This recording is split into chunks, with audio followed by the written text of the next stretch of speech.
मंच पर आए। मेरा मानना है नीति की जो समस्या है माननीय मंत्री जी बहुत ही जल्दी। सर आज आप लोनी पहुंचे हैं अधिकार यात्रा लेकर, संवैधानिक अधिकार यात्रा लेकर, क्या कहेंगे? संविधान में बहुत अधिकार दिए गए हैं। उसमें सबसे बड़ा जो अधिकार है वोट डालने का, वोट डालने का अधिकार है। वोट डालकर अपनी मूलभूत सुविधाएं प्राप्त करने का अधिकार है। कमजोरों को सबल बनने का अधिकार है और बड़े लोगों को, मजबूत लोगों को, कमजोर लोगों को मदद करने का अधिकार है। इसलिए लोग टैक्स देते हैं। सर आज आप उत्तर प्रदेश सरकार में मंत्री हैं और उत्तर प्रदेश के सहारनपुर से आपने संवैधानिक अधिकार यात्रा शुरू की, कारण क्या है कि आपने सहारनपुर को चुना? देखिए, एक मछुआ समुदाय जो आबादी 18% है, गुर्जर समुदाय है जो राजा मीर भोज का वंशज है, ये निषाद राज का वंशज है, राष्ट्रवादी लोग हैं। पहले हाईवे नहीं था, सड़कें थी, उसके आधार पर इन लोगों ने अंग्रेजों को मारकर भगाया है। अंग्रेजों ने इन्हें क्रिमिनल कास्ट घोषित किया है। इन्होंने देश को आजाद कराने के लिए लड़ाइयां लड़ी हैं। अंग्रेजों ने इन्हें कानून बनाकर उजाड़ा, criminal tribes act inquiry committee 1949-50। उसमें 578 जातियां हैं जिनको 74 प्रकार की व्यवस्था देकर विकास की मुख्यधारा लाने में व्यवस्था की गई। सर आप लगभग 200 विधानसभाएं घूम चुके हैं। नहीं, अभी 200 की तैयारी है। हमने लगभग अभी 62 जिलों में बैठकें की हैं कार्यकर्ताओं और उनकी डिमांड पर कि भाई हम लोग 200 विधानसभाएं ऐसी हैं कि जिसमें निषाद बाहुल है, जिसमें हम लगभग 50,000 से 1 लाख वोट मिला है। ऐसी स्थितियों में इनका संविधान में मिला हक 1931 से लेकर जो है 1991 तक अनुसूचित जाति की सूची में गिनती होती थी तुरैया मझवार में, और इनको प्रमाण पत्र भी मिलता था। लेकिन 91 में इन्हें ओबीसी में डाल दिया, गैर संवैधानिक ढंग। मैं कहता हूँ संवैधानिक अधिकार और गैर संवैधानिक अधिकार, जैसे ओबीसी गैर संवैधानिक अधिकार, इनका अनुसूचित जाति संवैधानिक अधिकार है, तो संवैधानिक अधिकार छीनकर ओबीसी में डाल दिया। 31 दिसंबर 2016 को राज्यपाल ने हमें ओबीसी से निकाल दिया। अब इन्हें अनुसूचित जाति का हक मिलना चाहिए। तो जब तक हम उनको बताएं, यात्रा का मतलब उनसे जुड़ना, उनसे सही बात बताना, उनकी समस्या सुनना। जैसे अभी यहीं आए, देखो आपने लोनी के लोगों ने अपने आवाज उठाई कि हम वोट देते हैं, हमें भी यात्रा के लिए सुविधा चाहिए, मेट्रो चाहिए, प्रधान जी ने दिया। ऐसे बहुत निषादों के नीचे आने की बात समस्या है जो माननीय मुख्यमंत्री तक पहुंचाऊंगा और निश्चित रूप से माननीय मुख्यमंत्री जी ऐसे व्यक्ति। तो सर क्या ये 2027 की तैयारी मान के चलना चाहिए? निश्चित रूप से इसमें एक दो शक्तियां हैं भारत में, एक अशांति फैलाने वाली, शांति लाने वाली, एक विकास की मुख्यधारा में लाने वाली, और उत्तर प्रदेश को एक शक्ति ऐसी है जो पीछे धकेलने वाली है।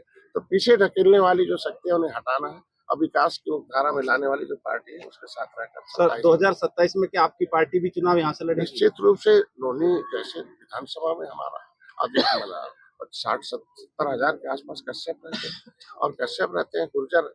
इनकी दोनों की समस्या एक ही है, जाट गुर्जरों की, प्रजापति है, देवर है, रखवार, बारह है, ऐसे लोग हैं जिनकी समस्या एक ही है। समस्या का समाधान सदन से ही दूर होगा। तो जब तक दोनों के लोग सदन नहीं जाएंगे और इनकी बिरादरी है, इनके समाज के लोग नहीं जाएंगे तो उनकी समस्या कैसे? तो सर हम क्या मान के चलें, जिस तरह से उपचुनाव में आपको सीट नहीं मिली तो आप अपनी ताकत दिखाना चाहते हैं? नहीं, ताकत नहीं दिखाना चाहते हम। हमारे लोग ऐसे ही ताकतवर हैं, मार्शल कौम है, अंग्रेजों ने बोल रखा है, वोट देने का अधिकार है। हम लोग जिसके साथ रहते हैं, मर्यादा पुरुषोत्तम भगवान राम के आत्माल सखा निषाद राज के वंशज हैं। हम लोग मर्यादित लोग हैं, जिसके साथ रहते हैं, मित्रता के साथ रहते हैं। हम पहले भी थे, आज भी हैं, अब कल भी रहेंगे। हम लोग इस देश में एक जो है भारतीय संस्कृति की स्थापना के लिए, अगर राम मंदिर बना तो निषाद राज की भी मूर्ति लग रहा है, वहाँ जो है अतिथि भवन निषाद राज का बन रहा है, तो निषाद राज के किले पर भी 56 फुट की मूर्ति लगी है। तो मैं चाहता हूँ कि अगर अयोध्या में राम मंदिर है तो निषाद राज का किला भी बनना चाहिए, उनके वंशजों को संविधान में मिला हक मिलना चाहिए। तो मेरे ये है कि जब तक ये जागेंगे नहीं, ये झुआ भरोट को पौआ पिला के 70 साल को इनको पाँव में रखा है, तो मैं चाहता हूँ ये भी पावर में आए, इनके लोग भी सदन में जाए, अपनी आवाज उठाएं, और पिछली सरकारों ने जितना इनके साथ सताया है उसका हिसाब किताब से सदन में होगा।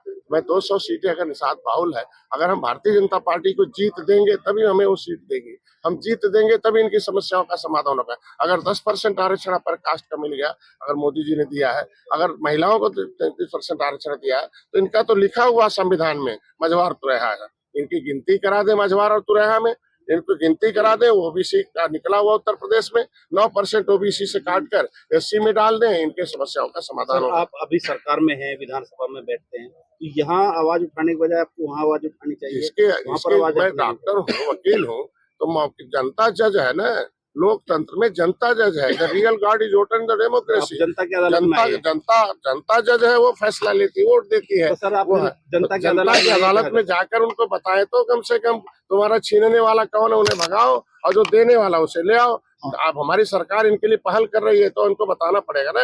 अब पिछली सरकार इनके गुमराह करती है, छीनने वाले हैं उनको गांव से तो भगाना पड़ेगा ना। जो इनका आरक्षण छीना है, हाथी साइकिल पंजा ने छीना, उसको हटाना पड़ेगा, और जो देने जा रहा है उसे लाना पड़ेगा। इनको तो ये बात तो गाँव में जाके बताना पड़ेगा। धन्यवाद सर, थैंक यू। सर 2027 में कितनी विधानसभा चुनाव पर 200 आपकी तैयारी सीटें भी नहीं जगाऊंगा, और निश्चित रूप से कितनी सीटों पर आप लड़ने का जो लड़ने के लिए तो हम लोग मित्र है ना, हम लोग तो जीत के लिए काम कितनी की डिमांड करेंगे आप?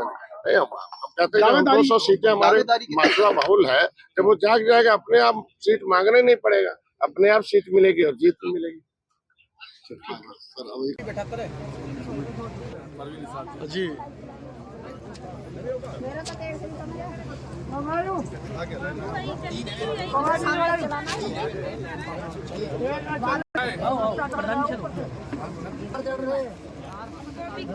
साथ सबसे हाथ लगाओ तार का अपना जो जाना है